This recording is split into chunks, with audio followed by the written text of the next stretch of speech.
సంగారెడ్డి జిల్లా ఇంద్రేశం మున్సిపాలిటీ బచ్చుగూడెం గ్రామంలో గ్రామకంఠంలో ఉన్న చెట్లను కౌన్సిలర్ భర్త భుజంగారెడ్డి నరికివేయడం వివాదానికి దారితీసింది.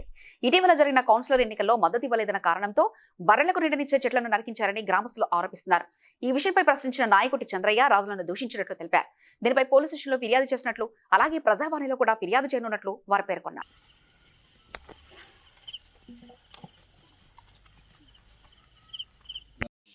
బచ్చుగూడెం గ్రామం ఇంద్రేశం మున్సిపాలిటీ పడంచెరు మండల్. అయితే ఏం జరిగిందంటే ఇక్కడ మేము 25 సంవత్సరాలుగా మేము ఇక్కడ గేదెలు కట్టేసుకోవడం జరుగుతుంది. అక్రమంగా వచ్చి ఇక్కడ చెట్లు తొలగించడం జరిగింది. ఎవరు? ఎర్వ శేఖర్ రెడ్డి అయిన అతను వచ్చి తొలగించడం జరిగింది. ఇట్లెందుకు తొలగిస్తున్నావు అని మేము అడగగా మా మీదకి కర్ర తీసుకొని మా అమ్మ మీదకి నా మీదకి కర్ర తీసుకొని దాడికి వచ్చిండు. వచ్చిన ఆయనకు ఎవరు చెప్పారు చెట్లు తీసేయమని? ఆయనకు చెప్పిన ఆయన లగ్దారం భుజంగారెడ్డి. ఎవరైనా? కౌన్సిలర్ సరిత భుజంగారెడ్డి. ఆయన చెప్పిండు, ఈయన పని చేసిండు. అంటే దారికి అడ్డం వస్తున్నాయి? దారికి అడ్డం లేదు. ఇది రోడ్డు కాదు, ఇది గ్రామ కంఠం. ఇది నేను ఖచ్చితంగా నేనే పోస్తా రోడ్డు అని పట్టుబట్టి మా మీద కక్ష కట్టి ఇది బడు తీసేయాలంటే తీసేయాలని మమ్మల్ని మొత్తం దౌర్జన్యం చేస్తారు. గతంలో 25 సంవత్సరాల నుంచి 5-6 మంది సర్పంచులు మారారు. ఇంతవరకు ఎవ్వరు కూడా దీన్ని టచ్ చేయలేరు.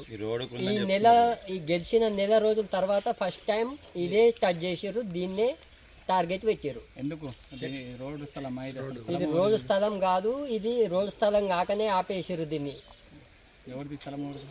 ఇది గ్రామ కంఠం. ఇది గ్రామ కంఠం. హనుమంత్ రెడ్డి మాకు పెంట్ వేసుకొని కట్టేసుకొని యూజ్ చేసుకోమని చెప్పిండు. ఇది యూజ్ చేసుకుంటున్నాం. పక్క వాళ్ళు కూడా మాకు ఇందులో నుంచి పొలం వస్తుందని అన్నారు. వస్తే మేము మీరు సర్వే పెట్టి కొలుచుకోండి, వస్తే మేము చేస్తామని చెప్పినాం. మేము పోలీస్ స్టేషన్ కంప్లైంట్ చేసాం సార్. పట్టించుకోకపోతే రేపు పొద్దున కలెక్టర్ దగ్గరికి వెళ్తాం.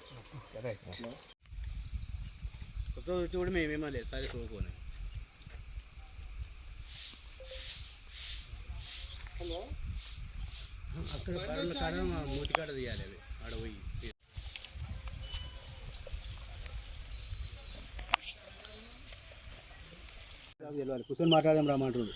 మీరు రండి అంటే అమలు చేస్తే కేసు పెడతా, కేసుకే తయారు.